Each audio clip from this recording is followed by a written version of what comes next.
Hello, my name's Lucy and I'm 58 years old. I recently got custody of my grandson, Matt, and today I want to tell you about the events that led up to this, because it was a lot to go through. I'm finally at a place where I'm willing to talk about it, and I think sharing it here will only build my confidence to talk to people in real life about it. Let me begin by telling you about my daughter, Melanie. Melanie is my one and only child, but she was the apple of my eye. When she was just 3 years old, her dad and my husband passed away, and so it had always been just the two of us. She was a bright and brilliant girl. If there was one thing I absolutely adored about her, it was her sense of work ethic. It was what got her everything she wanted, including a full ride to her dream college. Melanie met her husband Nathan in college, and they got married almost immediately after they graduated. I was not too thrilled about it because I wanted Melanie to at least have a taste of the outside world while being independent, but I held my tongue because I didn't see it as my place to say anything. I was just happy to see her happy. The only advice I gave her was to hold off on having children so soon because she needed to focus on her career first. She did not really listen to me because only 2 years later she got pregnant with my grandson Matt. I was once again not thrilled that she was pregnant so soon, but a part of me was a little excited at the idea of becoming a grandmother. When Matt was born, it was truly a moment of pure joy for me. The first time I held him in my arms, I just knew that I was going to spoil him rotten. Fast forward to around 2 years later, Melanie and Nathan decided to move to another state because Nathan found a better job there. I was not happy that I was going to be separated from my grandson, but I knew that Melanie and Nathan were only doing that to provide a better life for Matt, so I learned to live with their absence. They did come back around 8 years later, and I was overjoyed to welcome them back. During those 8 years away, I did not see them in person even once. I only ever communicated with them via Skype and your regular calls. Anyways, when they got back, Nathan and Melanie rushed headfirst into working.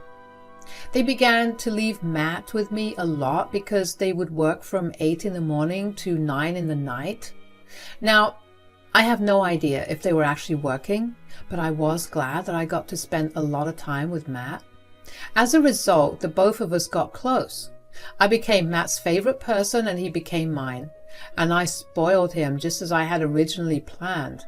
But things only started going downhill starting with Matt's 12th birthday.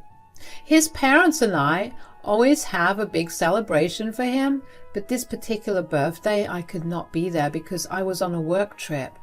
I tried my best to come back by the morning of his birthday, but I couldn't. So to make up for missing his big day, I met up with only him the next day. "Hey, sweetie, happy belated birthday." "Thanks, Grandma." "I'm so sorry I couldn't make it yesterday. I tried my best to make it back in time, but it was already 11 p.m. "It's okay. You made it up to me anyway." How could I not celebrate my favorite grandson's birthday? "I'm your only grandson, Grandma." Okay, you're still my favorite though. Anyways, 12 is a big age. What did you do yesterday? "Nothing." "Nothing? Oh, come on, Matt. If you're trying to protect my feelings for missing out on your birthday, I can assure you that I'll be fine." "No, Grandma, I really didn't do anything." "What do you mean? Didn't your parents take you out for dinner? I sent your mom money for that." "Well, I sat at home all alone throughout the day except for when my friends came over for a bit. Mom and Dad came back home really late from work, so I didn't do anything."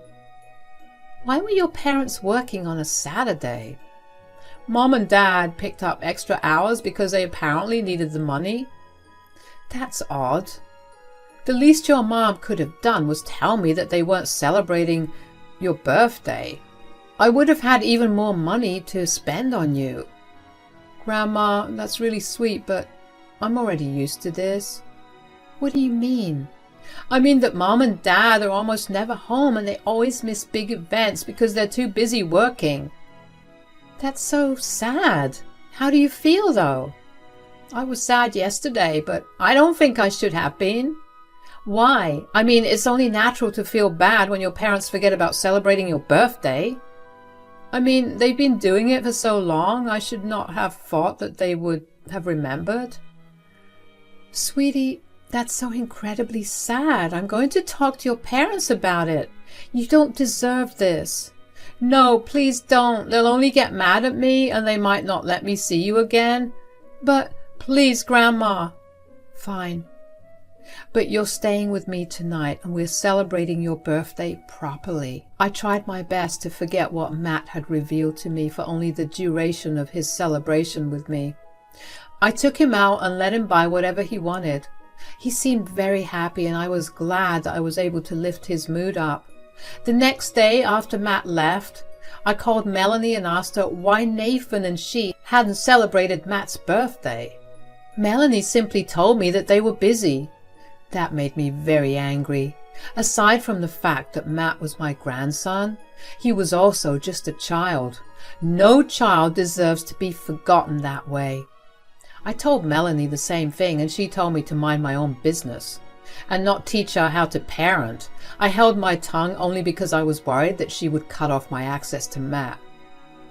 Around a month after Matt's 12th birthday, I got a phone call from Matt while I was at work. Grandma? Matt, sweetie, how's everything going? Grandma, I need help. What? Why? What's going on? I feel really sick. Oh, sweetie, where are your parents? I've been trying to tell them that I haven't been feeling well for a long time now. And they haven't been listening? No, they keep telling me that I'm fine and that they're too busy to do anything about it. Okay, on a scale of 1 to 10, how bad is the pain? 10. Whoa, where is this pain you're feeling? Near my tummy. Grandma, could you please get here fast? I don't think I'll be able to stay awake for too long. I'm already on my way, sweetie. Just keep talking to me. Tell me, how long have you been feeling this way? I've been feeling this way for a week and a half now. And it's always been this bad? Yes.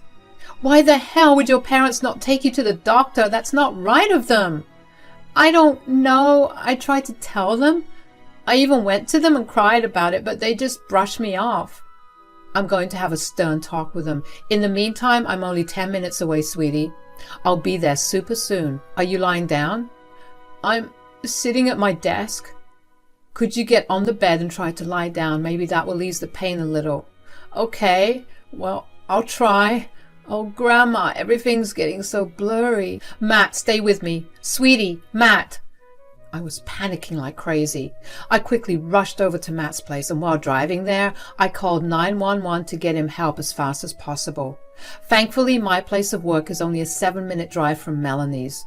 I got there before the EMTs and rushed inside. When I got to Matt's room, I saw him lying on the floor looking blue in the face, and when I touched him to check for a pulse, he felt really cold. Thankfully, I felt a pulse in him, and only a minute after I reached there, the EMTs also arrived. They quickly loaded him up in an ambulance and rushed him to the nearest hospital. I kept calling Melanie and Nathan, but neither of them responded. So I left them voicemails and messages informing them of what had happened. Right as I was imagining the worst-case scenarios, Matt's doctor told me that he had a ruptured appendix and needed to have emergency surgery. He was rushed into the ER, and I paced back and forth as I waited to hear about the results. I still couldn't get a hold of Melanie or Nathan, and my anger towards them was only growing with every minute. Thankfully, Matt's surgery went off smoothly and he quickly came back to consciousness after he was put into his own ward. About an hour after Matt awoke, Melanie and Nathan rushed in. "Oh my God, Matt! What happened?" "Apparently my appendix ruptured and I needed to have immediate surgery." "How did this happen so suddenly?" "Suddenly? Matt has been telling you about this pain for over 10 days. Sure, but how were we supposed to know that it was this serious?" "Are you being serious right now? As Matt's parents, both of you should look after every pain and illness that Matt has, regardless of how tiny and insignificant it seems. You know, I don't appreciate you talking to my husband that way. I wouldn't have to talk to either of you this way if you just took care of your son. Are you accusing us of being bad parents? Yes, I think I've been pretty clear about it as well. This was our only mistake. A mistake that would have cost Matt his life if he hadn't called me. Not to mention both of you value your work over Matt all the damn time. We do not. Right. Tell me that when I've been picking him up at least 3 times a week from school because both of you forgot that you had to. Listen, we're working hard to provide for him. Sure, we forgot to do certain things every once in a while, but that doesn't make us bad parents. You think Matt is going to care about all the money you got him 5 years down the lane? No. All he's going to remember is how you neglected him and how your neglect almost got him killed. You are overstepping so many lines. That is it. You may be Matt's grandma, but you have no say in how he's brought up or what we as parents do. I want you out of his ward. But Mom, I want Grandma here. She brought me here, so I think she deserves to be here. Matt, stay out of it. Once you're nice and healed, you are going to be in trouble. Why will he be in trouble? He could have called us and told us about his pain. Instead of coming to us, he went to you, and now we're beyond humiliated and embarrassed. You can't take your feelings out on him. He's been suffering, and he reached out to the only person he knew would take his pain seriously. Okay, Lucy, you really need to step out now, or we will have to get you thrown out. You can't do that. As his parents, we'll be given first priority. I just have to tell the nurse to take you out of here.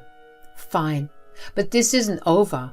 Matt, sweetie, take care. Everything will be fine, and you have absolutely nothing to worry about. I'll see you soon. I was beyond enraged, but once again I decided to hold my tongue because I knew that I couldn't just abandon Matt when he most definitely needed me the most. I tried my best to get in contact with Melanie and Nathan to get updates on Matt, but neither of them answered any of my calls or texts. I could only hope that Matt was recovering nicely. That was until just a week after his surgery, Melanie called me and asked me to look after Matt during the daytime after work until they came back home. She never addressed our last conversation, nor did she apologize for how she talked to me. I let it go because I was just happy to see Matt again. The next day, I rushed over to Matt right after work and saw him lying in bed and playing a video game. There's my brave and strong man. How are you doing, champ? I could be better, I guess. Have Mom and Dad been taking proper care of you? Well, they left me alone all day, so... What? I thought at least one of them would have taken off to look after you. It was truly a miracle that even one of them stayed with me when I was in hospital. Oh my God, you poor child. I want out of this house, Grandma. Is there anything you can do about it? Of course. I mean, I'm your grandma, and your parents have neglected you enough for me to use my rights as your grandma to take custody of you. But I don't think that your parents will be too happy about it. Who cares what they think? They clearly don't care enough about me. I completely agree. You'll be a little busy though, and you'll probably have to go to court, and it'll be really tiring. I'll do anything to get out of this house. If I could survive my appendix bursting, I think I can handle being tired for a while. Wow, just how much damage have your parents done? You know, one time they forgot me in another state because they got too wrapped up with their own things. Another state? Yeah, one time they surprised me with a road trip, which only turned out to be a business trip for the both of them. I stayed in the hotel the entire time while both of them worked. And one day after their meeting was done, they just left. They completely forgot I was even there. I had to spend a whole night at the police station waiting for them to come back. Did the police say anything to them? They spoke to my dad and he told them he was overtired and that it was an honest mistake and they let him go. I got yelled at afterward for not calling them. My God, they're monsters. Do you see why I want out so bad? Absolutely, honey. Let's give you another day or two to feel better, and then I'll bring a lawyer over and we can start discussing getting custody of you. Thank you, Grandma. I didn't think I could get any more appalled by Melanie and Nathan's parenting, but there I was, listening to just a few snippets, and I already wanted to unleash hell on them. I knew that it would not be right to get my emotions involved in this situation, so I just spent the rest of that day talking with Matt and trying to make him feel better.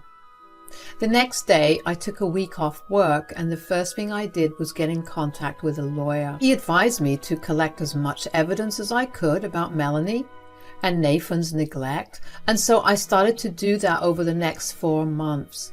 I got Matt on board and asked him to keep track of everything. We set up a hidden camera in his room so that every conversation was recorded. Gradually, we collected more than enough evidence. Along with evidence from the past and testimonies from those involved, we had more than enough evidence to guarantee my custody of Matt. With that, I filed for Matt's custody, and Melanie and Nathan were summoned to court. Of course, they did not take it lightly, and I got a very angry call from Melanie. "What do you think you're doing?" "Oh, hi, Melanie. Do not try to be nice to me right now. Why are you trying to take Matt away from us?" "You have shown me one too many times how you neglect Matt. I don't want him growing up thinking that he's never cared for." "That was one isolated incident, Mom." "I've been speaking to a lawyer and to Matt. Matt has told me about all the other non-life-threatening ways you and Nathan have been neglecting him." "So you've brainwashed Matt into thinking that we don't love him either?" "I didn't do that. I think he wanted to leave a long time ago, but he didn't know he could." "How can you even say that? This is all you're doing. You had to throw a huge fit in front of him at the hospital." "Melanie, I don't think you realize just how scary it was to walk into your home and see Matt lying unconscious and blue on his floor. It took everything in me to remain calm and get him the help he needed. Your nonchalance about everything that happened to him is only making me angrier." "We are not being nonchalant." "You haven't even been paying attention to him after he had his surgery. Neither of you even took some time off to look after him. He's been home alone most of the time." "Oh, shut up, Mom. We invited you over. He was not alone." "I only see him after I'm done with work, which is around the afternoon. You and Nathan leave early in the morning and don't even get back until late evening. He's alone for a good portion of the day, and as far as I'm concerned, that's major neglect." "How do you expect us to pay off the surgery, huh? That was only more stress on us." "Are you trying to blame Matt for something he had no control over? If the shoe fits, you know what will alleviate you of all this financial stress? If you let me take care of Matt. He's my son. Your son that you do not care for. You can either make this easy, or I will drag everything you've ever done to Matt into the public. Are you threatening me?" "If the shoe fits. Now I have to go meet with my lawyer. You have 3 days to give me an answer. Bye." I actually did plan to provide evidence of all of Melanie and Nathan's neglect to all our family and Nathan's family, along with their workplaces, because I saw no reason for people like them to have children. It was only a miracle that they lived close to me, so I had some form of knowledge of what was happening on the inside. Matt was upset that his parents just did not see why they were wrong, but I stood by his side and assured him that the way his parents fought was not influenced by him or any of his actions. 3 days later, Melanie and Nathan willingly gave up their custody of Matt to me. Let me tell you, I have never in my life seen someone as happy as Matt was when he found out that his parents were signing over their custody of him. Matt cried for a good 5 minutes in pure happiness. Seeing him that happy only made my heart break even more for him at the thought of what the poor child must have gone through for years before someone even listened to him. Of course, Melanie and Nathan were not very nice about handing over their custody of Matt to me after the deed was done. At first, they were low-key about it, but then the family began to get suspicious of Matt never being with them.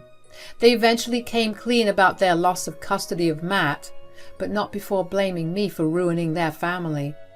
I got hundreds of calls from so many people telling me that I was a horrible person for taking a child away from their parents.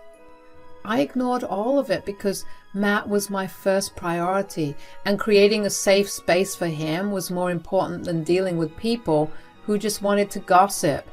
I dealt with all the harsh blows that my family sent my way and made sure that Matt would have no idea about it. But then things took a turn for the worse when Melanie and Nathan began telling everyone that Matt had been the one to convince me to take away their custody.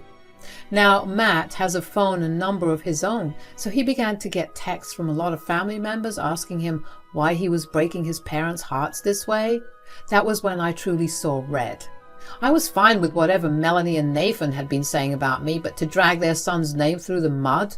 I would not stand for that, and I would not remain silent. So I created a group chat for everyone in the family that had been harassing us, and I shared a folder full of evidence of Melanie and Nathan's neglect of Matt with them.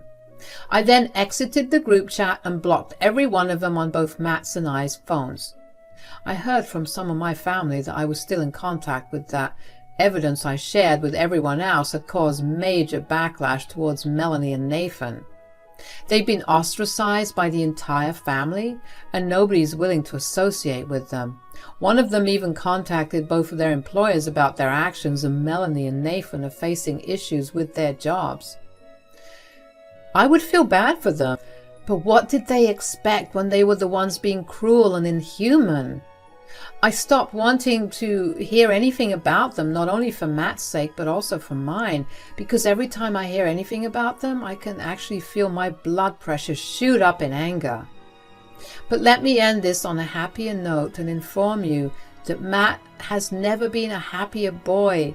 He's gone back to excelling at school, and if there's one thing I miss before having Matt stay with me, it's a quieter house, because the boy constantly has his friends over. I'm joking, of course. The child deserves to laugh and smile as much as he can after everything he's been through. I'm going to do my best to protect and provide for him, but I can already tell that he's got a much better handle on his life and himself, so I really won't have much to worry about. Thanks for giving me your time.